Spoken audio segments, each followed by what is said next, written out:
اور اے میری قوم اپنے رب سے مغفرت مانگو، پھر اس کے حضور توبہ کرو، وہ تم پر آسمان سے موسلادھار بارش برسائے گا اور تمہاری قوت میں مزید قوت کا اضافہ کرے گا، اور مجرم بن کر منہ نہ پھیرو۔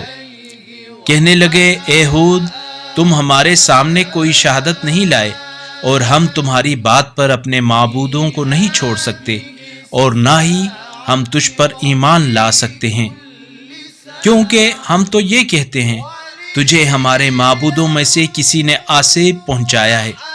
ہود نے کہا میں اللہ کو گواہ بناتا ہوں اور تم بھی گواہ رہو کہ اللہ کے سوا جنہیں تم شریک ٹھہراتے ہو میں ان سے بیزار ہوں۔ اس اللہ کے سوا تم سب مل کر میرے خلاف سازش کرو، پھر مجھے مہلت نہ دو۔ میں نے اللہ پر بھروسہ کیا ہے جو میرا اور تمہارا رب ہے، کوئی جاندار ایسا نہیں ہے جس کی پیشانی اللہ کی گرفت میں نہ ہو، بے شک میرا رب سیدھے راستے پر ہے۔